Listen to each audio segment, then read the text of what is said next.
Well, hello everyone. This is Dr. Tim Lintner from the School of Education. Want to spend a little bit of time talking about Booker T. Washington. You may have studied Booker T. Washington in high school, hopefully, certainly in college. At least I'm hopeful that you're familiar with the name, if nothing else.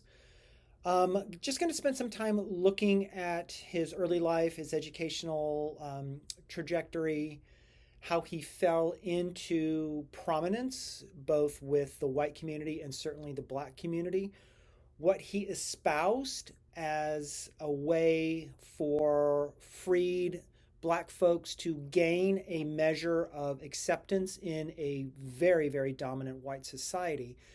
And then talk a little bit about the aftermath, what historians and social critics have said about Booker T. Washington and his message, and maybe juxtapose that with some other folks that were delivering a different message at the time, centered around the context of freedom and acceptance and integration into a very, very dominant white society. So let's jump in here. Let's take a look at Booker T. Washington. Born into slavery, and this is important for us to situate his understanding of what it meant to be black. When we look, and I'm going to juxtapose Washington with W.E.B. Du Bois a little bit. Du Bois was an African American, but he was born into freedom. He had a completely different mindset of what it meant to be black. Now, of course, both Washington and both Du Bois, because of the color of their skin, had certain severe and numerous limitations and restrictions and expectations, if you will, put upon them. But they looked, their early years formulated a completely different mindset of what it meant to be black. Again, Booker T. Washington was born a slave, and he was a slave until he was 9 when Lincoln issued the Emancipation Proclamation. So all of a sudden, Booker T. Washington, this notion of living on a plantation, this notion of serving the master, this notion of scraping together enough food just to satiate the stomach for an afternoon or an evening, that really formulated, again, his whole worldview of what it meant to be black in the mid 1800s in America, certainly in the South, which was a completely different geographic and cultural and conceptual um, milestone or cornerstone than we would see up in the North. So, granted freedom at the age of 9, and he and his mother and siblings moved down to West Virginia, or moved over from West Virginia, from Virginia, when he was 9. He was sired by a white gentleman that he obviously never met, never had any inklings about. Mother never mentioned anything, which was certainly the sign of the times. But it was interesting that they were able to trace his lineage back to a particular gentleman. This was not, unfortunately, uncommon. And Booker T. Washington never did espouse that or use that to his advantage or disadvantage. It just was his life existence. Born a slave, freed when he was 9, moved out to West Virginia with his mother, seeking a better life as a freed ex-slave. Still, he is an African American. Still, this is the mid to latter part of the 1800s. Things were not promising for African Americans in any geographic area throughout the United States. They just weren't. And I think we need to be very clear about that. Even though one was now freed, doesn't necessarily mean that one was freed of the shackles that surrounded folks that were black. He received no formal education, and this is very typical when you look at children born into slavery, particularly on plantations. There was no formal education. It was up to typically the mistress of the house to decide who was going to be the benefactor or the beneficiary of an education. And Booker T. Washington was not. He was not educated. He could not read or write. And again, this was not uncommon. So when we think about freedom, when we think about how are Black folks going to be integrated into a society that all of a sudden they are thrown into that does not have necessarily the formal vestiges of slavery, what does one do? What can one do? What does one fall back on? And here's this notion of education. Here's this notion that Du Bois had a different mindset than Washington, where Du Bois is saying, Du Bois, let's be honest, Du Bois was educated. He did know how to read and write. He was taught at a formal school, albeit it was a school strictly for African Americans, but he had the privilege of going to school. Washington did not. So Du Bois is saying, look, education is the way out. Education is the way out. Very admirable. We're going to see that Washington had a bit of a different perspective on trying to find a means by which to propel, situate freed African Americans into a white society. He taught himself how to read and write. And again, not necessarily common. If you did not know how to read and write and the only skills that you had were the skills that you learned on a plantation or however you served the master, so to speak, when you were his or her slave, that's the skill that you had. But Washington was quite clever and he was quite curious, taught himself how to read and write. And at 16, he enrolls in what's called the Hampton Institute, and it was typically a school established by the Freedmen's Bureau, strictly for African Americans. And the picture here is a little bit later in time, but the picture here shows a Freedmen's Bureau school strictly for African American children. The school was not free. There was a small tuition paid to it. Obviously, he had no money, so he worked his way at 16 through the Hampton Institute by being a janitor. So he understood the value of an education. He also understands the value of hard work. And that those two are, again, going to construct his belief in how Black folks need to situate themselves within a white society. And I keep coming back to that notion of situating, of integrating, of being present in a white society, because all of a sudden with the Emancipation Proclamation, slaves are free. What are you going to do? How are you going to advocate for yourself? How are you going to make a living? How are you going to survive, raise a family? And if you don't have formal skills, quote unquote, that might be problematic. At 19, he graduates and moves his way on to Wayland Seminary. So clearly, Booker T. Washington sees the value of a formal education and to be formally educated at the levels in which he was educated at was a rarity. It was certainly an anomaly, but he used his education for a purpose. It was a little bit different than Du Bois, but he used that sense of formal education to be an advocate. But remember, the vast, vast majority of African Americans, North and South, in the mid to latter 1800s did not have the privilege of going to formal schools as did Washington. In 1981, at the age of 25, after he graduates and goes off to seminary, folks are starting to talk about this gentleman called Booker T. Washington. They're starting to say, look, this guy's super smart. He's super articulate. He has a message. There's something with him. So he's starting to gain a very grassroots following in the sense that he's advocating for African Americans. He's advocating for change. He's advocating for a presence. He's advocating for an acceptance. And that leads to, at the age of 25, which is super, super young, he is now appointed the lead of what we now call Tuskegee Normal School or Tuskegee Institute. Then it was the Tuskegee Normal and Industrial School. And really what a normal school is, it's a teacher training institution. So Booker T. Washington takes over Tuskegee Normal, and it was charged with educating both males and females, which is super important to realize, is that the Tuskegee Normal School was open to both males and females. And what its purpose was is to produce teachers. And it's to produce teachers who know the skills of farming and trades. So it's not necessarily teaching, Tuskegee wasn't to teach you how to farm or to teach you a particular trade. It was to teach teachers to go out into the rural South and to work with folks in the rural South, teaching them trades, teaching them how to be farmers, teaching them basic skills.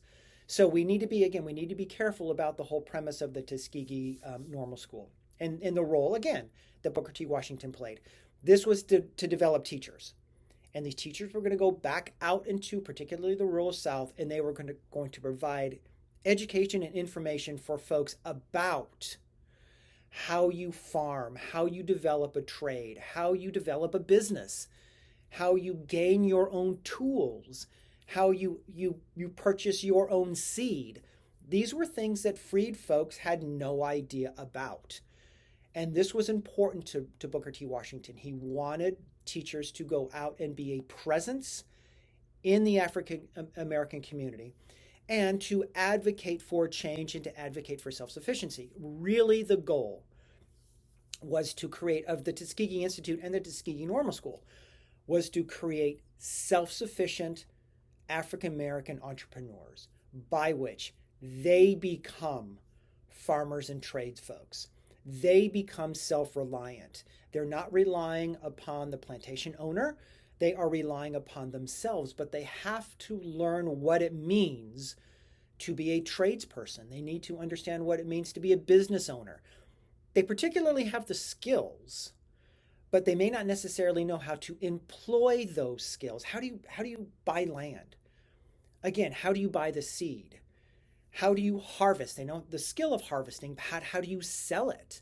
Remember, this was not the purview of folks that worked on a plantation. It was the purview of the plantation owner to understand the business part of farming and the business part of having a particular trade. Now with Tuskegee Normal teachers, this was the purpose of teaching how to be a business person within a new society that didn't have very many African American trades folks. It's interesting, and I'll share this quick little story for those of you that are familiar with Edgefield County, which is one county only from Aiken. Several plantations out in Edgefield County, and the soil is very clayey, and so it was perfect for pottery. And we do see Dave the Slave, which for those of us in Aiken County and Edgefield County, Dave the Slave is infamous. He was born a slave, obviously. The slave, the plantation mistress took him under her wing and taught him how to read and write, which was, again, very, very, very rare. Did not happen to Washington. His trade, very early, because the plantation that he was sold multiple times, but the early plantation that we was on wasn't necessarily an agricultural plantation. It was a pottery plantation because of the soil. So what was done is the slaves created pottery, and that pottery was sold. So it wasn't selling cotton, it wasn't selling tobacco, it wasn't selling any kind of farming goods. It was selling pots, and Dave became a potter.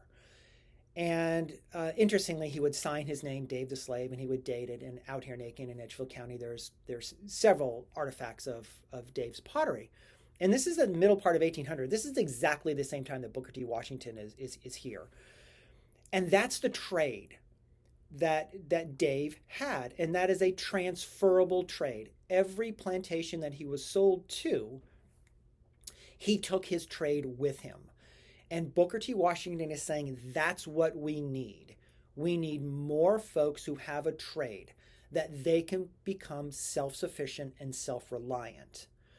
And that was his goal. That was ultimately what Washington was going to advocate for, was the self-reliance of African Americans as a means to economically integrate themselves into white society.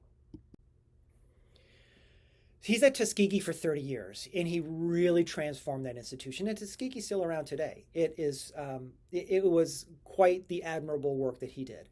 Folks are starting to take a really, really hard look at Booker T. Washington and saying this guy is really, really exceptional. He's hobnobbing with politicians. He's hobnobbing with philanthropists, black and white. He's really, really gaining prominence throughout American society. Here we have a picture. He's campaigning with Teddy Roosevelt. Booker T. Washington was the first African American that was invited to the White House. And so we're understanding his prominence and we're understanding his message. He really believed that if African Americans, quote, played their part, and really playing their part is economically contributing as tradesfolks, as farmers, that they would gain full acceptance into a white society. He really believed that eventually black folks are going to gain that sense of acceptance in a white society because they're hard workers, they're business folks, they're learning a trade, they're plumbers, they're farmers, they're mechanics. That is what was going to gain acceptance. And that was what was crucial for Booker T. Washington, is for black folks to gain a foothold in white society and gain their respect and acceptance. In 1901, he Rise Up from Slavery, which if you have an opportunity, please do read that book. He's talking about his own upbringing. He's talking about the power of an education and how transformative education can be. He's also, again, reiterating the fact that black folks need to be self-sufficient. They cannot rely upon white folks anymore. They need to control their own economic destiny. And the way you control your own economic destiny is you learn a trade. You have a skill. You go out on your own. You become a business person. And then you gain that sense of prominence. And with this prominence starts to erode what this notion of white segregation is, right? And we all know that was just certainly a cornerstone of this particular period in time. So this ideology of racial uplift, Du Bois, other prominent African Americans were really saying this is the way to uplift a group of folks. This is the way to do it. Now, Du Bois had a little bit different trajectory here. Du Bois was all about education and this notion of the talented 10th. It is through a formal education that African Americans are going to rise out of this poverty, out of the shadow of white society, and become accepted due to their intellect, due to their ability to engage intellectually with white society. So here's this notion of racial uplift according to Du Bois. Now, talented 10th, it wasn't for everybody. It was only 10% of the African American population. Du Bois thought this was good for. This was not acceptable for women at all. So here's our little issue about Du Bois. Washington is saying the way that African Americans are going to be racially uplifted is through hard work, through learning a trade, through being economically self-sufficient. So you have two different viewpoints of how African Americans are going to uplift themselves, escaping the shadow of white subjugation and white slavery. And that's interesting. And that's really, really interesting to note. And I'm going to kind of press you guys in a little bit on how you perceive this notion of Washington. And he really was an exceptional orator. He was an exceptional advocate for black folks. He was an exceptional advocate for black change. He was an exceptional advocate for this is what it means to gain prominence in society. Presidents were fawning over him. Again, folks up and down the northern and southern seaboard were gaining and singing his praises. And the average folk was saying, Booker T. Washington, he's onto something here. He's advocating. He's finding a way forward. He dies in 1915. And when he dies, folks are left with a legacy. And we're going to kind of wrestle with this notion of Washington's legacy here in a second. So here's his critical view. right? So some felt that Washington was an appeaser, right? He said, look, and here's Washington saying, look, y'all, the quickest way for you to get integrated into white society and the least disruptive way, don't make any waves. Don't stand on your soapbox. Don't demand change. Don't rally, just work. The least disruptive way by which you African Americans are going to be integrated into white society is through economics, is through you learning to be self-sufficient. And here again is a little bit of a juxtaposition between other black leaders that are saying, oh no, you need to vocally, manually, physically challenge white supremacy. You need to call it out. You need to call it what it is. You need to find ways that you can disrupt it. You need to find ways that you can dismantle it. A very, very aggressive and vocal perspective and stance. Washington did not have this. Washington felt, look, let's not upset the apple cart. Let's find a way as a race, let's find a way as a group of freed folks to just gain a self-sufficient toehold into white society. That was his perspective. Bit different. And we're going to come back to this in a sec, y'all. So these teachers that Tuskegee produced, right? They weren't out as a talented 10th to be the most articulate and the most prominent teachers. These teachers were sent out into the South, particularly to teach trades and skills. That's different. Is that enough? Should teachers have been working more on the 3 R's, right? Reading, writing, and arithmetic? Gaining that sense of articulation, gaining that sense of what's the next step in my formal educational journey, rather than working with freed black folks on this is how you develop a skill and this is how you market your trade. Again, a different perspective, a different take, a different avenue on what it meant to be free, what it meant to be self-sufficient, and what it means to advocate for change in a white-dominated society. Washington felt that disrupting white society was just not the way. He realized, arguably, that white folks were just not ready. They were not ready. They weren't going to say, wait a second, we've been waiting all this time for you folks. Great, come join the club. He realized that was not going to happen. He felt that it was going to be this sense of kind of incrementalism, where white folks would slowly realize that black folks were really contributing members of society. They were working hard. They were out there. They were contributing. They were purchasing. They were buying. They weren't being self-reliant. And white folks would look around and go, wow, that's pretty good.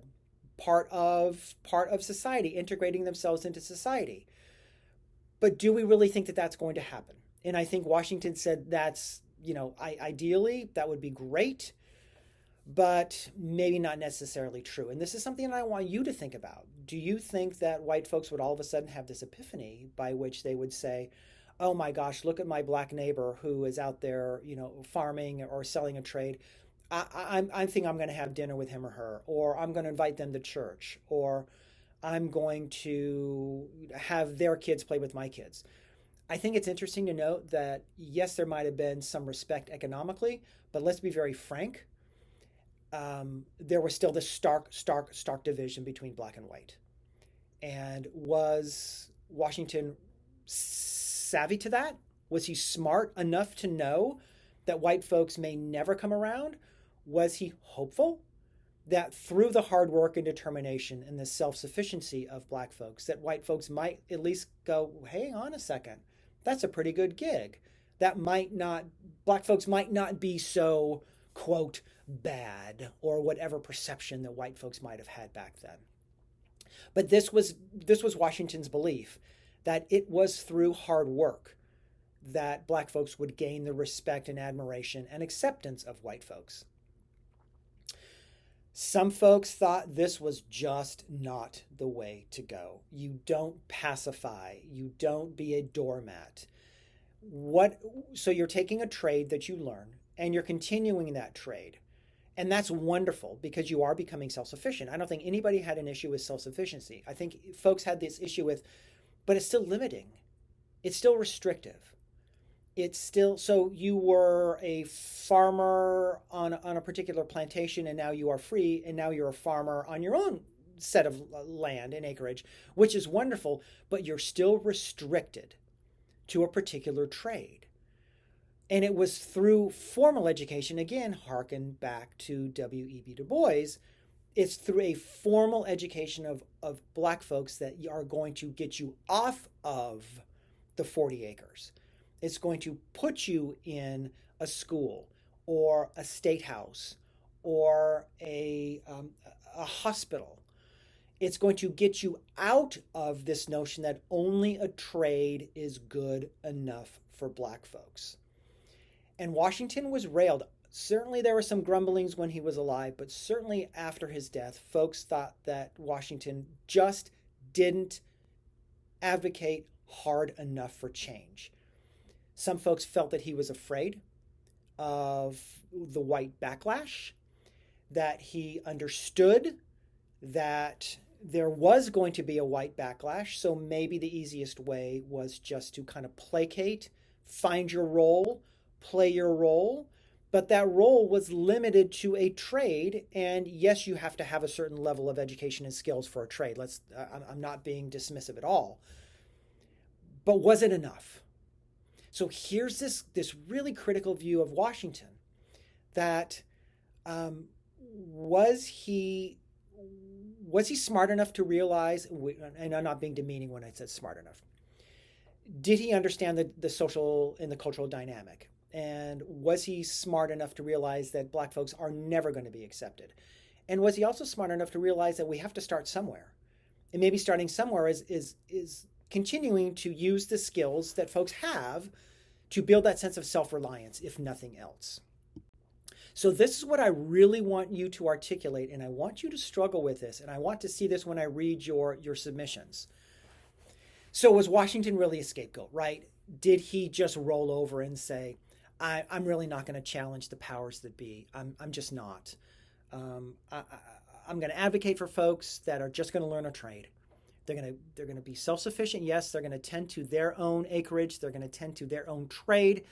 They're going to be, again, self-reliant and self-sufficient, which is absolutely admirable and it's imperative. But did he really advance the African American cause? Did he not just say, okay, we're just going to play within the confines of white supremacy. We're going to find our role. We're really just going to be left alone because we're going to be self-sufficient.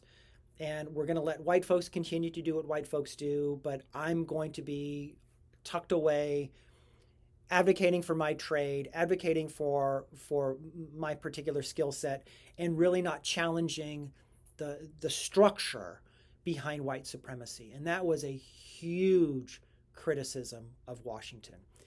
He just didn't go far enough. Or, on the other hand, was he ahead of the game and the guy knew we would never, Black folks are never going to find full recognition within white society. So you use this notion of incrementalism, one small step at a time. Du Bois is saying, look, we need a full scale, right? Talent in 10th, so it's only 10% of the African American male population. But it's that 10% that is going to upset the apple cart. Here, Washington says, no, we're not going to come out of the gate swinging. We're going to start small, and we're going to start by becoming self-reliant. We're going to do our own thing. We're not going to rail against the structures of white supremacy. We're just going to find our own path. And was he smart enough to realize that that was the only viable path that freed slaves had after the Emancipation Proclamation, is to become self-reliant, to not rankle or not challenge the power structures, because they were never going to be overturned. But the quickest and the simplest way by which freed African Americans could become self-sufficient was to learn a trade, practice a skill. And again, was Washington smart enough to realize that that was the way to become independent? That was the way to garner a toehold, a foothold in white society, was to become self-sufficient. You have two completely different understandings of Washington here. You have one on the first notion is that he just caved. He gave in. He didn't challenge. He had the opportunity to. He had the ear of white politicians up and down the coast. He certainly could have used his pulpit to advocate, as a lot of other black folks did, is to advocate a wholesale dismantling of white supremacy. And he did not. He did not take advantage of that. Did he? Should he have? That is something that I want you to think about. Or did he realize that that may not necessarily have been the right motive, the right tactic? This, again, this notion of incrementalism, one step at a time, one step at a time. I really want you to take a deep, hard look at Booker T. Washington. Remarkable man, served admirably for 30 years at Tuskegee, really increasing the amount of African American teachers that are heading back out into communities and uplifting this notion of racial uplift, right? Uplifting freed African Americans, finding ways that they can become self-reliant and self-sufficient. But did he challenge the structure of white supremacy enough? Did he overturn it? Did he have the opportunity to? And some would argue he certainly had the opportunity to. I want you to take a look at Booker T. Washington. And in your one-page summary, I want you to think about these two questions here. And I want you to advocate, or you might find a little bit of common ground in both of them. But I really want you to take a step back and say, let's take a look at the historical context. Let's take a look at what's happening in the middle part of 1800s, where all of a sudden the Emancipation Proclamation says, look, black folks, you're free. What's white folks doing now? They're going, hang on a second, right? I don't have any slaves. What am I going to do? What are they going to do? Black folks are going, what am I going to do now? Everybody's scrambling. But the premise, the foundation of white supremacy is still there, irrespective of the freedom that folks were granted via the proclamation, the Emancipation Proclamation. White supremacy is endemic and it's embedded throughout American culture. Where do African American freed folks try and find a path forward? This is what Washington was looking for, a path forward. Was it enough? Was it sufficient? Should it have been more? Was it good enough for the particular historical and cultural times? That's what I want you to decide for me. I hope you've enjoyed this. It's not too terribly long, but it gives us a snapshot, a really brief snapshot at a pivotal historical figure in time, particularly within our African American community, that was really advocating for something of worth. And I want you to decide, what was that worth, and was it worth it?